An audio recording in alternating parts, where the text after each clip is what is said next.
Hello friends, எங்கள் வீட்டில் chicken gravy செஞ்சுருக்கோம்.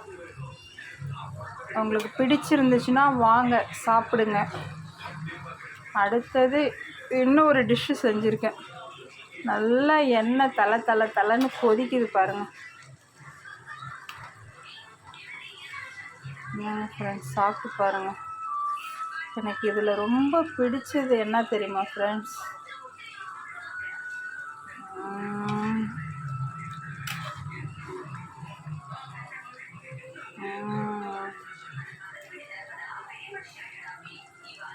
பாருங்க ஃப்ரெண்ட்ஸ், ஈரல் தான் எனக்கு ரொம்ப பிடிக்கும்.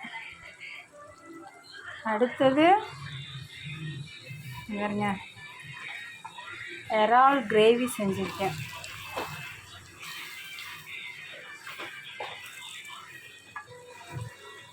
உங்களுக்கு பிடிக்குமா இறால் கிரேவி? சாப்பாட்டில் போட்டு சாப்பிட்டா சூப்பராக இருக்கும் ஃப்ரெண்ட்ஸ். அடுத்தது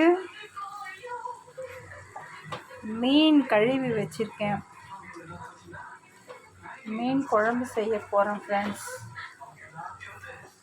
அப்புறம் சுட சுட சாதம் ரெடி ஆயிடுச்சு.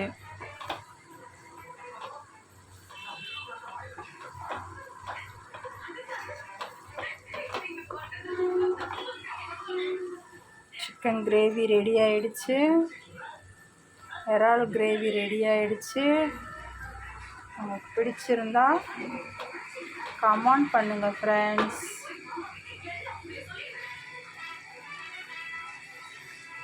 Chicken gravy ரெடிங்களா? அடுத்தது மீன், சங்கரா மீன் குழம்பு வைக்க போகிறேன். வாங்க சாப்பிடுங்க.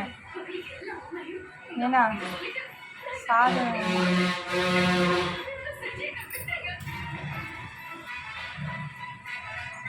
சுட சுட சாதம் வடிச்சாச்சுங்க ஃப்ரெண்ட்ஸ். குழம்பு வச்ச உடனே எல்லாரும் சாப்பிட்லாம் வாங்க.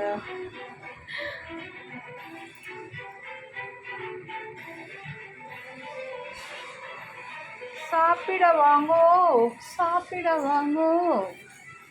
விதவிதமாக சமைச்சி வச்சிருக்கேன், சாப்பிட வாங்கோ. மீன் குழம்பு வைக்கிறதுக்கு புளி ஊற வச்சாச்சு ஃப்ரெண்ட்ஸ். கொஞ்சம் ஸ்வீட் புளி ஊற வச்சுருக்கேன், கொஞ்சம் கருப்பு புளி ஊற வச்சுருக்கேன். இந்த மாதிரி செஞ்சாக்கா கொஞ்சம் இனிப்பும் புளிப்பும் கலந்த மாதிரி மீன் குழம்பு டேஸ்ட்டாக இருக்கும் ஃப்ரெண்ட்ஸ். அப்புறம் காலையில் குழந்தைங்களுக்கு ஸ்கூலுக்கு முருங்கைக்கீரை துவையல் செஞ்சு சாதம் பிசைஞ்சு வத்தல் பொரித்து ஸ்கூலுக்கு அனுப்பிச்சி விட்டாச்சு ஃப்ரெண்ட்ஸ். அடுத்தது காலையில் செஞ்ச இட்லி.